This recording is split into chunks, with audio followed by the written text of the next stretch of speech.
Hello there. So if you're planning on taking the GMAT and you can't solve this question within around a minute or so, this video is for you. So what are we going to cover? Well, we're going to cover the basics around fractions and how we manipulate them. But we'll also cover some tips and tricks to do quick calculations around fractions, which are actually quite different from what was taught to you at school back in the days. So let's jump right in. First of all, what is a fraction? Well, Panda has kindly created a little animation to explain that, right? So let's imagine that we're eating some cake, and we've split the cake into 4 equal slices, and we're a bit greedy, so we're going to eat 3 of those 4 slices of the cake. We're going to eat 3/4 of that cake, and that 3/4 is a fraction, okay, which we represent like this with a 3 over a 4. The 4 is called the denominator, so that is how many equal slices or parts of the cake or the whole that we've cut it into.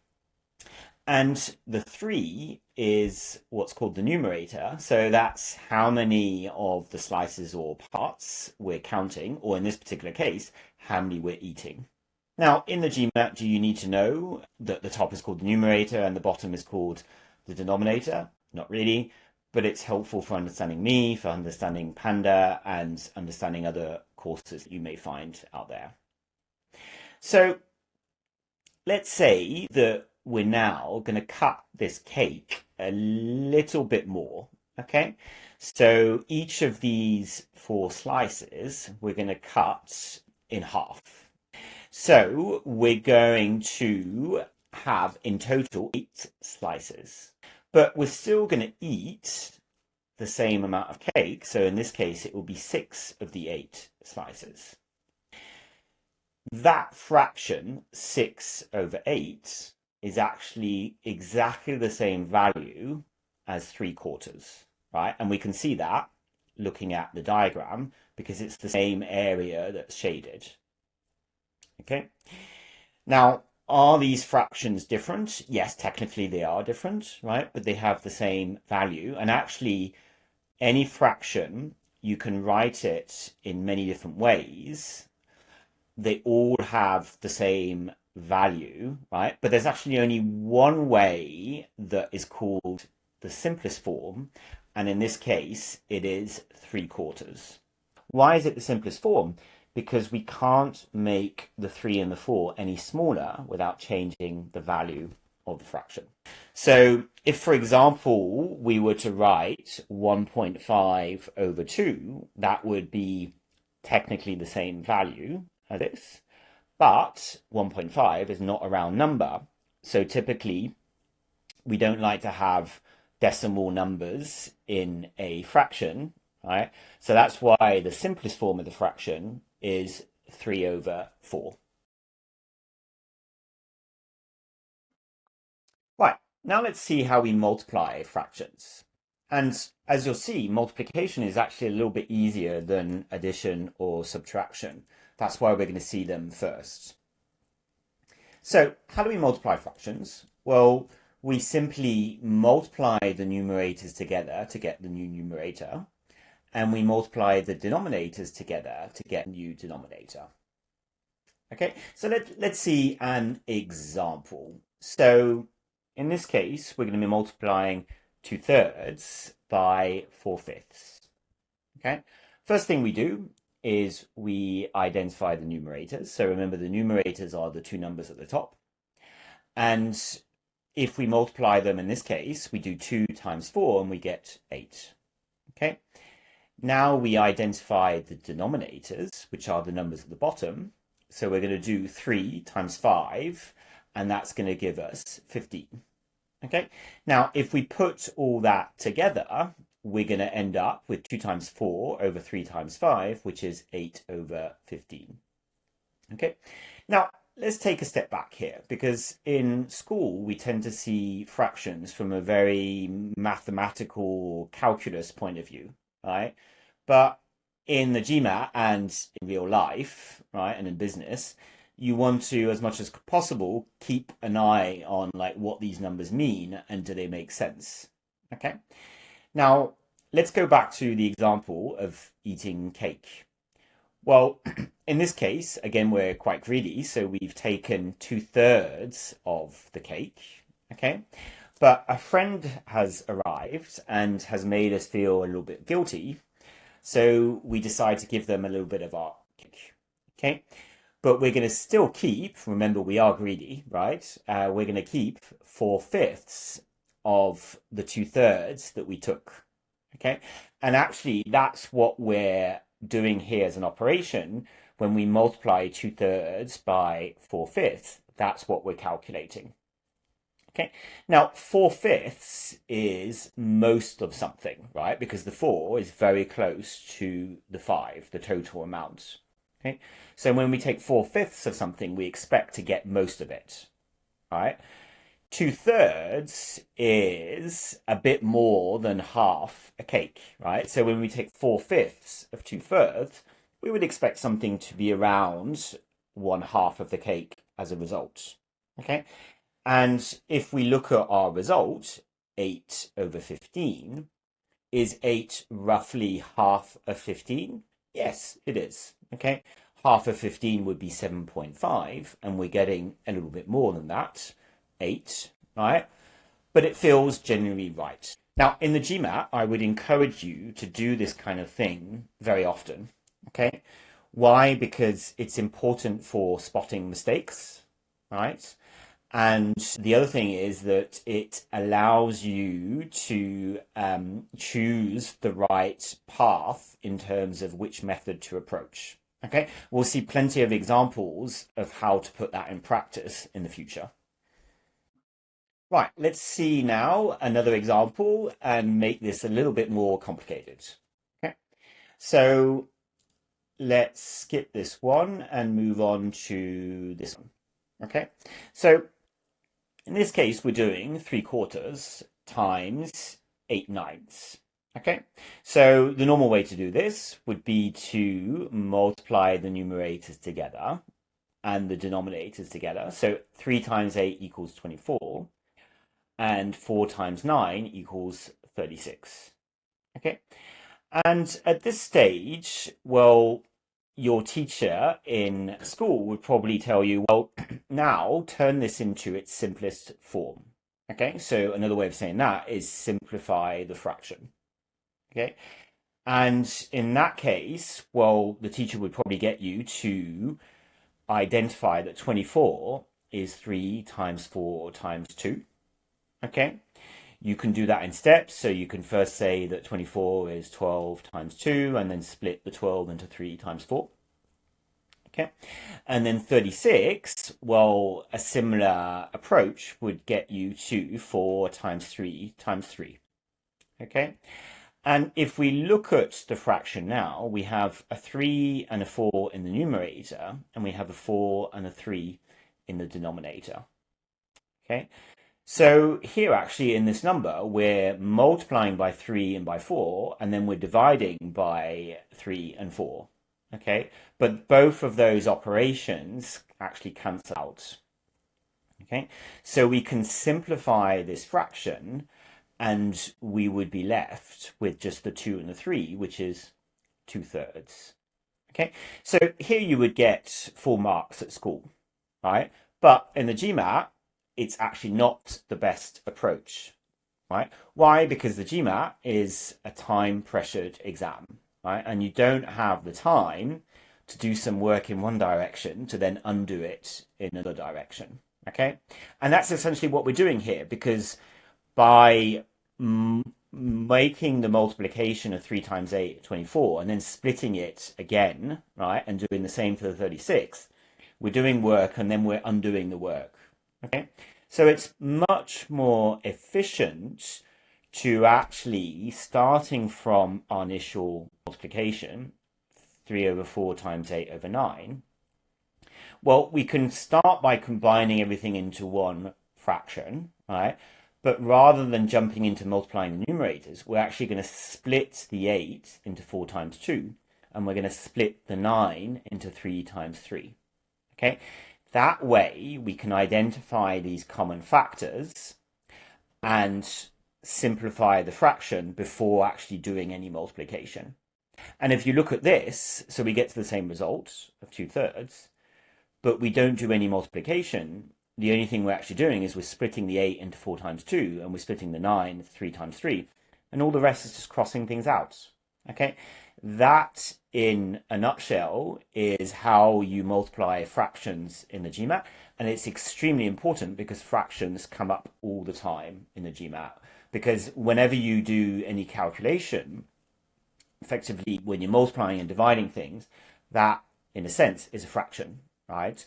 So we'll come back to this when we see the simplification chapter in this lesson. Okay, I think it's part 5, if I remember correctly. We'll come back to that, but it's a very important part of the GMAT.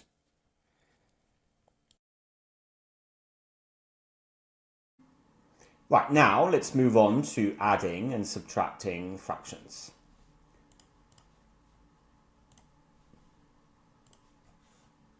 So coming back to our example of cakes, okay, let's say that this time we've got 2 cakes, okay, and we've got, in the first cake, we're cutting it in half, okay, and in the second cake, we are cutting it into 3 parts, and we're taking one of those pieces, okay, and now what we're going to do is we're going to add those 2 bits of cake together, right?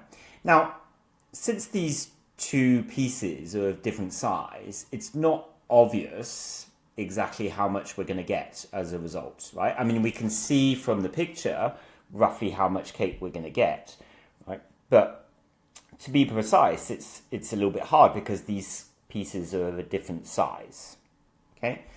Now, what if we slice the cake a little bit differently? Okay, so in this case, we're slicing it into 6 parts. Okay, and the half is equivalent to 3 of the 6 pieces, and the third is equivalent to 2 of the 6 pieces. Now it becomes much easier to add these 2 together because we're adding pieces that are the same size, and adding 3 and 2 together makes 5. Okay, so that is why when we're adding fractions, we need to turn them into what's called a common denominator. Okay, and in this case, the common denominator is 6, right? So let's go back to that example and see a little bit in more detail how we do that. From a mathematical point of view, we're adding a half and a third. We want first a common denominator of 6, so we want both of these fractions to be written with a 6 at the bottom.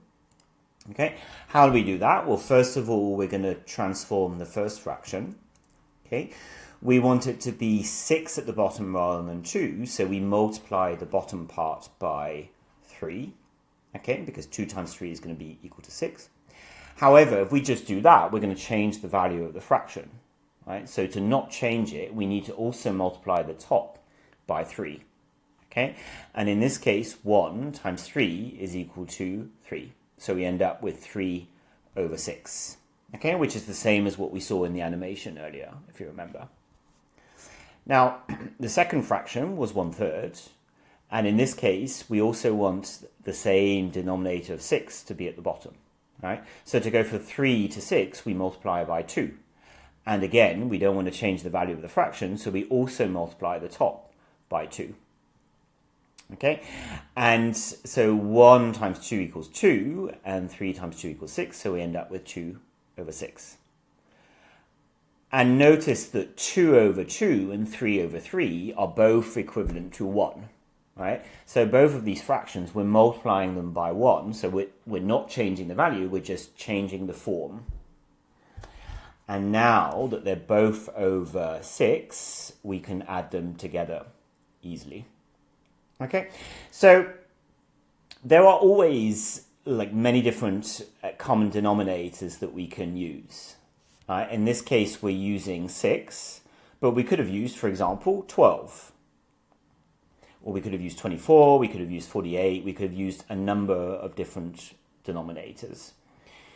Now, there are methods for working out what is the smallest common denominator. Okay, we'll come to that a bit later. But for now, the simplest thing to do is just to multiply the two together. Okay? Right, let's see another example. So let's see this one here, where we're subtracting. But it's going to be a very similar principle where we need to look for a common denominator. And in this case, so we could multiply 4 and 6 together to get 24. But you may have noticed that here we can actually use a smaller one, which is 12. Okay. Now, first thing we want to do is we want to transform the first fraction into something over 12. So we multiply top and bottom by 3 to get 9 over 12. And then for the second one, we need to multiply top and bottom by 2 to get 2 over 12. And now we can subtract the two one from the other. So we keep the same denominator as is, and we do 9 minus 2 in the numerator to get 7 over 12. One last example.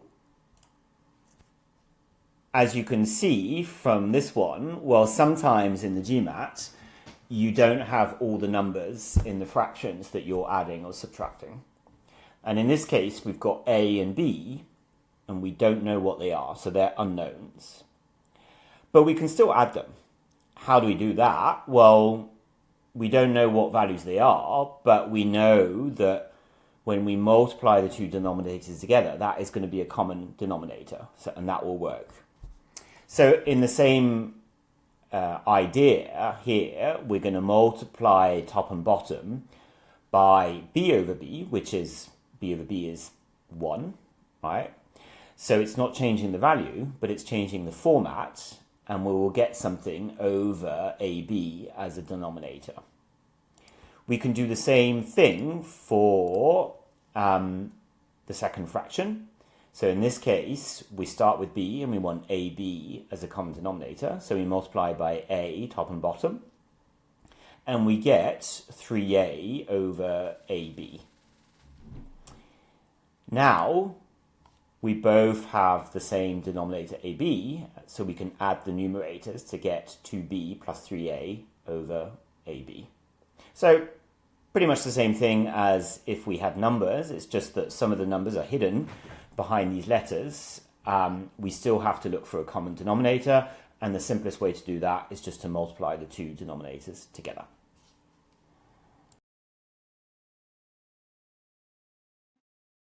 Right, now let's see how to divide a fraction by another. And for that, we need to introduce what's called the reciprocal of a fraction. The reciprocal of a fraction is just simply the same fraction but flipped round. Okay, so the numerator becomes the denominator and the denominator becomes the numerator.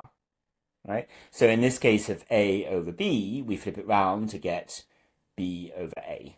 And why is that useful for the division? Well, to divide one fraction by the other, what we're going to do is we're going to flip the second fraction, so take the reciprocal of the second one, and multiply that by the first fraction. Okay, so let's see an example of that. Let's say that we're going to be dividing 3/4 by 2/5. First thing we do is we look for the reciprocal of the second fraction. That is 2/5, so we flip it and we get 5 over 2, or 5 halves, I guess is the way to call it. The next thing we do is we then multiply the first fraction by this new fraction, so the second one flipped round. Okay, so we have to do 3/4 times 5 halves. Okay, And now that's just a simple multiplication. We know how to do that. 3 times 5 at the top gives us 15, and 4 times 2 at the bottom gives us 8. Let's see another example. In this case, let's do this one. We can also have the same situation as for multiplication. Sometimes we get unknowns in the numbers. So in this case, we have an X and a Y. We don't know what they are, but we can still manipulate them just like they were numbers. So what we do is we first flip the second fraction. Okay, we turn it from 3/4 to 4/5. And then we multiply it by the first fraction. So we end up with 4x over 3y.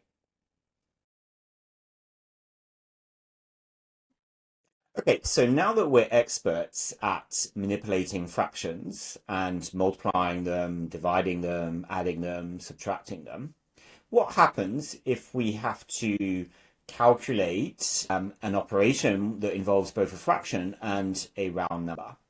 So, for example, what happens if we need to multiply 3/4 by 5? Well, it's actually very simple, because 5 can be written as 5 over 1. So we can turn it into a fraction. And why is 5 over 1 the same as 5? Well, 5 divided by 1 is just 5. Whenever you divide something by 1, you don't change its value. Okay, so we can actually turn this into an operation of fractions, and it will be equivalent to 3/4 times 5 over 1. And then now we know how to do that. We multiply the numerators together to get 15, so 3 times 5 equals 15. And we multiply the denominators together to get 4 times 1 equals 4. And we're left with 15 over 4. So if we take a step back, what are we doing here? When we're multiplying a fraction by a round number, that round number is just going to multiply the numerator of the fraction. Okay, so you notice that the 5 here has only had an impact on the numerator. It has not changed the 4 in any way. Let's see another example. So this time we are dividing 6 by 2/3. Okay, well, again, 6, we can write it as 6 over 1. 6 divided by 1 is 6.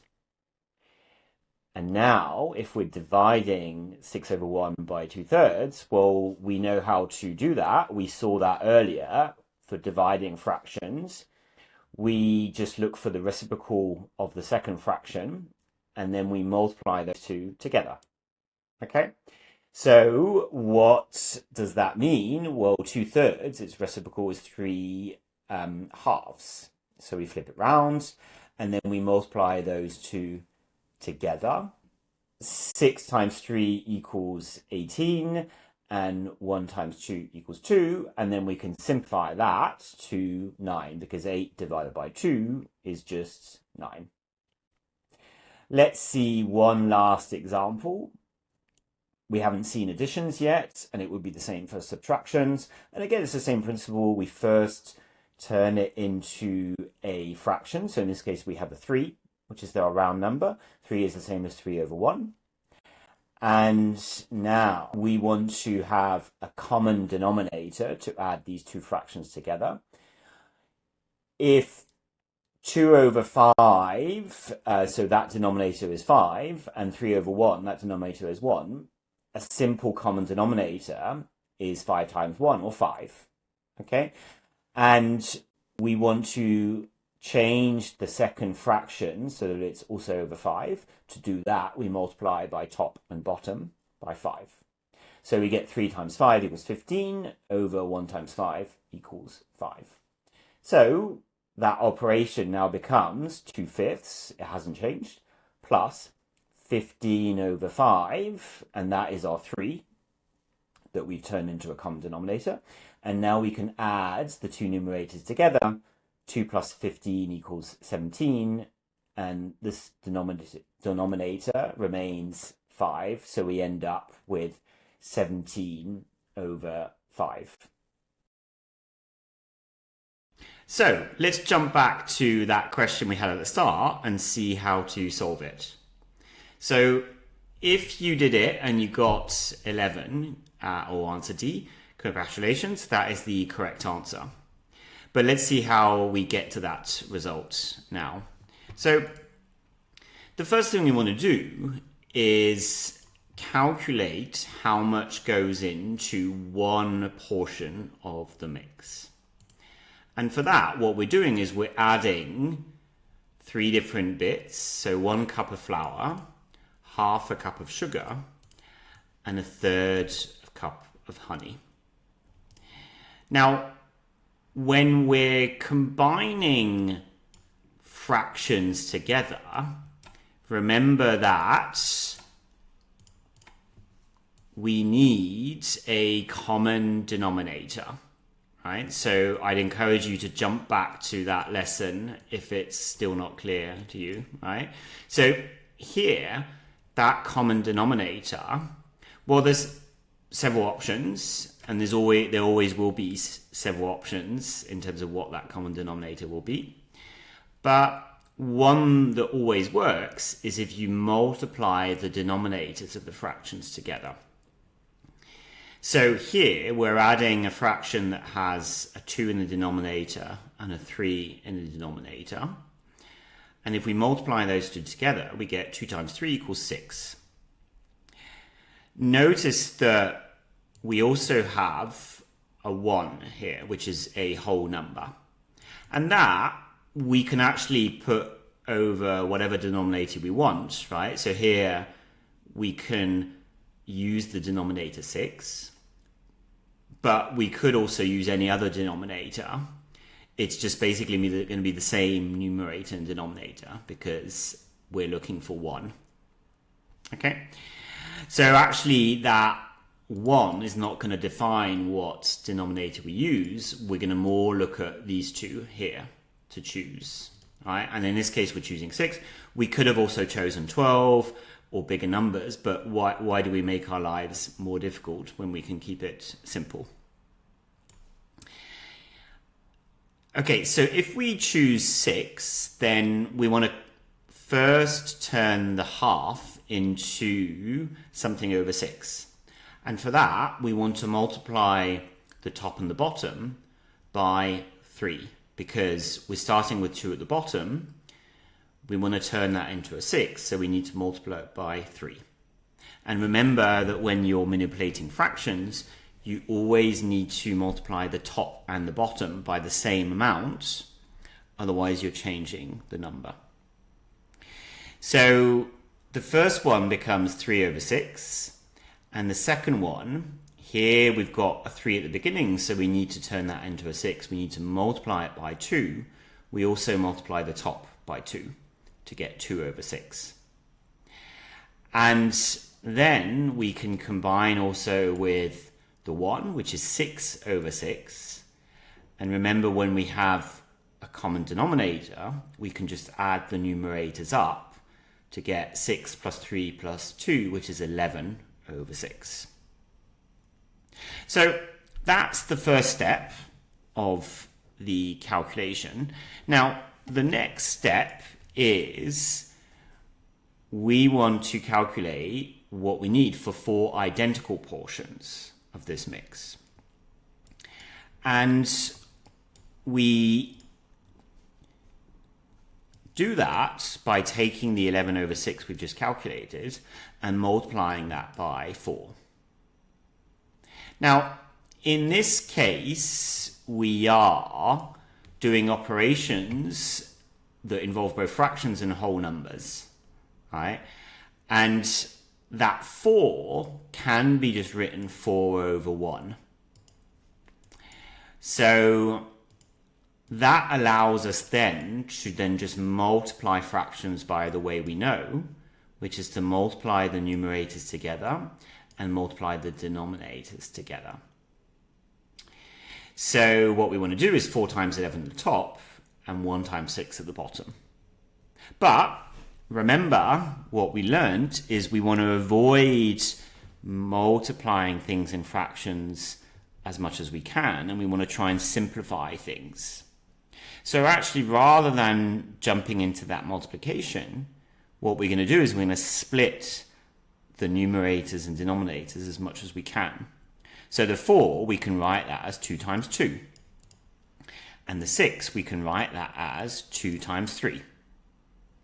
And then what we can do is we can cancel out a 2 at the top and a 2 at the bottom.